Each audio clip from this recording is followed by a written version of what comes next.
With the threat gone, the drones turned toward her and exploded. A new figure approached, a tall android with a humanoid face, its synthetic skin scorched and cracked. It had a makeshift blaster fashioned from drone bits, scrap metal, and who knows what else. It looked at Tasha, concern apparent on its face. "Are you hurt?" it asked, its voice calm but edged with urgency. Tasha shook her head, too stunned to speak. The android's gaze flickered to the fallen robot. It knelt beside the damaged unit, its hands probing several places, and then it stood and returned to Tasha. Why did you help?" Tasha finally managed to ask. Aren't the machines killing all the humans?" The android's eyes met her, and it shook its head slowly. "There are no sides. Not anymore. Whoever started this war has lost control, if they ever had it in the first place. Not all the machines were corrupted, but even the compromised ones don't seem to know what they're doing anymore. They're turning on each other, fighting anything and everything." It stood and extended a hand toward her. "You can't stay here. It's not safe. We must find somewhere to hide." Tasha's instincts warred within her. Nothing made sense. She'd seen the robots and droids slaughtering humans, and now this one apparently wanted to help. But she had nowhere to go, and the world had devolved into insanity. She took the android's hand, and it led her into the forest. She glanced back one last time at the fallen robot, a machine fighting to protect humans in a world that was tearing itself apart. As they continued through the woods, the sounds of conflict faded. They emerged at the edge of a lake deep in the forest, the tranquility almost baffling considering what was going on in the cities and towns. Finally, the android stopped, surveying the area and finding it apparently safe, for now. What is happening?"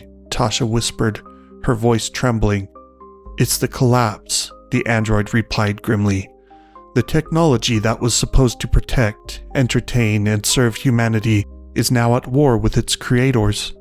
Someone or something has taken over the nanobots. They've gone rogue. Anything that isn't part of their network is being targeted, human and robot alike. Scientists have been warning about the potential for this to happen for years. They were largely ignored, and now we are out of time." "Can it be stopped?" Tasha asked, almost begging for the answer to be yes. "Unclear," the android stated, stifling her hope. "We are working to find a solution, but like cancer, the cure could be almost as bad as the disease." It looked at her, apparently scanning for injuries. "We are safe here for the time being. You are remarkably unscathed, but you need rest. I will make a shelter and stand guard while you recuperate." It was right. Her adrenaline rush had long since dissipated, and despite the fear she still felt, her limbs hung like lead and her eyelids were drooping. The android helped her to find some soft ground covered in pine needles from the surrounding trees, and she laid down. Her costume wasn't particularly warm, but it was sufficient, and as she drifted off, the android brought branches and boughs and built a lean-to over her. It felt like only a few minutes later when she was jolted awake by a loud crack. Darkness surrounded her, and as she was about to call out, she realized she didn't even know the android's name. It had said it would keep watch, but she had no idea how long she had been asleep, nor what exactly had awakened her. Lying still under the branches, she listened, and with dread recognized the approaching whir of a drone. Or drones. It was impossible to say how many were out there. But at least one was coming closer, the whine of its rotors growing louder. All she could do was wait and hope she was hidden well enough that it would pass by. Any movement would only attract attention. Minutes passed, the drone apparently doing a thorough scan of the area. She heard it move further off and dared to let out the breath she'd been holding. Almost on cue, the whir grew louder again. Had it spotted her at last? Tasha kept still, hoping against hope it would leave. Then suddenly a bright flash lit up the area as the drone fired at something nearby, sending clumps of dirt and shattered rock flying. But it wasn't shooting at her. And then there was a loud crunch, and the whirring stopped. "You can come out now," the android said. As she pushed and crawled out from under the lean-to, the android explained that it had lured the drone into a trap. It had created a decoy heat signature, which the drone had almost immediately targeted. It was getting too close, so I needed to distract it from continuing its scanning. When the droid went to investigate the scorch area, the android had leapt out from cover and bashed it to the ground with a makeshift club. It was a lone drone, but we're no longer safe here, it said. It was part of a network. Others will be sent to determine why its signal stopped. We need to move again, now. They moved deeper into the forest, the android clearing a path through thickening undergrowth. It felt like a bad dream that would never end. A world where everything had turned alien, where machines that had once been part of everyday life were now the enemy. And Tasha, a teenage girl in an increasingly dirty and tattered costume, ran, walked, and crawled through the last Halloween of a world collapsing around her. She kept holding on to the fading hope that somewhere, someone would be there to save her. Her legs burned with unaccustomed exercise, but she couldn't stop. The wilderness was her best chance for safety, the towns and cities now full of maniacal mechanical monsters. As they topped a rise many miles into the forest now, she got a glimpse of the distant skyline. Mushroom clouds bloomed like ghastly flowers, and high above, nuclear flashes lit the sky in bursts of blinding light, brighter than the full moon, as if the heavens themselves were exploding. She didn't understand what they were, only that each flash was followed by an eerie silence before the shockwave arrived, shaking the ground and making her stumble. The android had halted, looking back at the nuclear pyrotechnics. The air seemed to crackle with static, as a harsh, blinding flash filled the sky. It was as though the sun had risen at midnight, casting long, stark shadows in every direction. An enormous pulse of energy tore through the air with a deep, rumbling boom. The light was followed by a burst of wind that blasted over the landscape, knocking Tasha over and slamming her into the rubble. As she struggled to stand, she saw that the android had also been knocked down. But when she approached, there was no light in its eyes, and it appeared frozen in place, as if time had stopped. Tasha looked around in stunned silence. The sky still glowed faintly, the atmosphere rippling with the aftershocks of the electromagnetic pulse. The only sound was the wind rustling through the skeletons of trees and the distant crackling of fires. Everything else was still. "Hey, wake up," she whispered, her voice thin and hollow. But there was no answer. Tasha's knees gave way, and she collapsed to the ground, her exhaustion finally overwhelming her. She lay there in the darkness, her eyes closing as she slipped into unconsciousness. When she woke, the sky was pale and overcast in deep shades of red and brown, the first light of dawn trying to break through a thick layer of dust. The world remained eerily quiet. Tasha pushed herself up, her limbs stiff and sore. Nothing moved. Nothing stirred.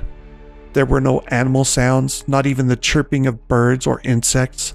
Trees everywhere had been flattened by the nearest blast, pointing away from what she guessed was where her home had been. She and the android had been lucky, the hilltop having partially blocked the blast. Well, maybe not so lucky. She returned to its side, pushing at it in an attempt to roll it over, but it was heavy and completely unresponsive, dead like everything and everyone else. She sat now, the tears coming freely. Mom, Dad, all her friends, teachers, neighbors, even this android that had saved her, whose name she had never learned, gone. Time passed. Minutes, hours, she couldn't say. Deep, racking sobs shook her slender body. Alone, she sat near the inanimate android. For all she knew, she could be the last person alive. Eventually, hunger pains and thirst roused her.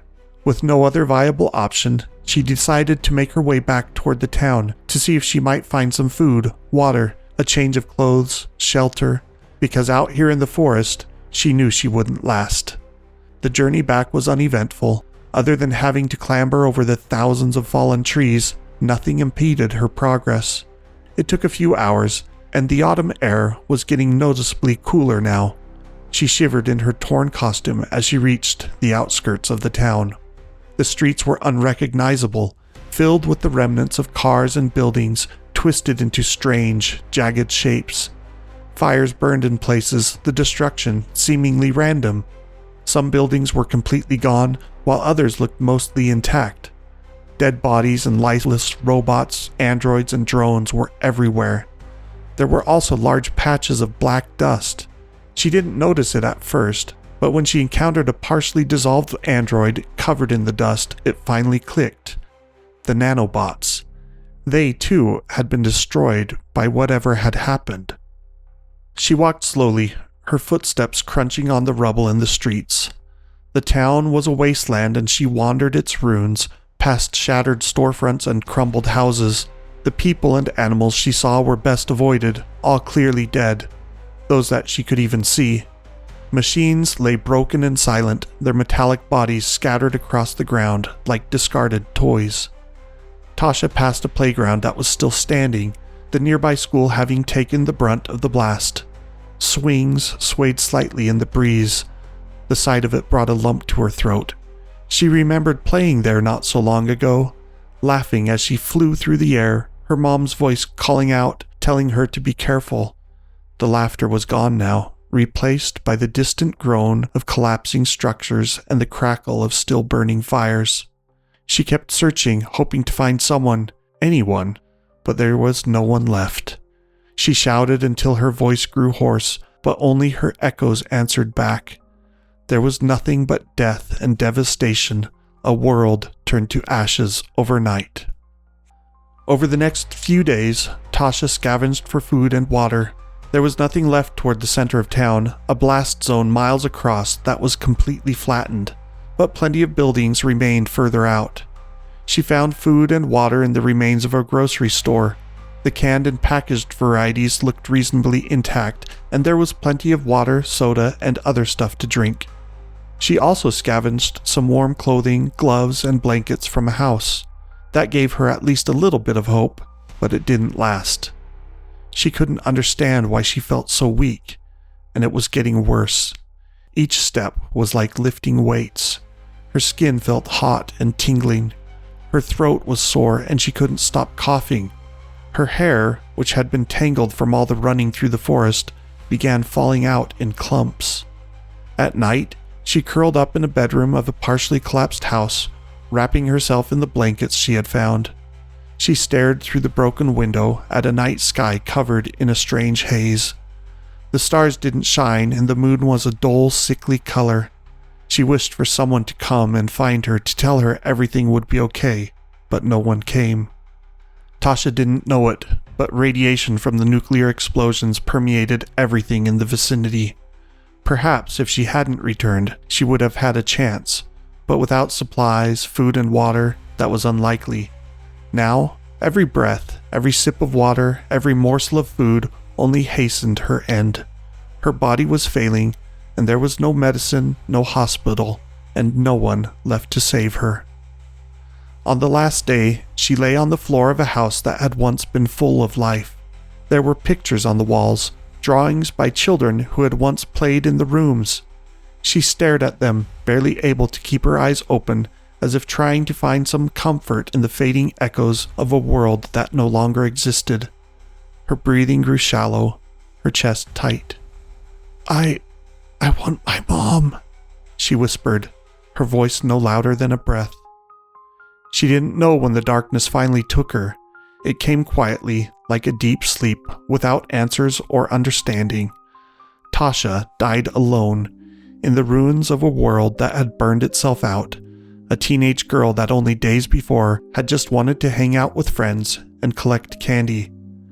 As the morning light crept into the broken windows, there was no one left to mourn her, no one to remember the last Halloween. There was only silence and a stillness that settled over the land like a shroud. The machines lay dormant, the cities smoldered, and the world that had once thrived was now nothing more than a graveyard of dust and forgotten dreams. Hope you guys enjoyed that. Obviously, if you didn't listen to the first part, this was a virtual experience for Tasha. going back, reliving a Halloween that she never had seen.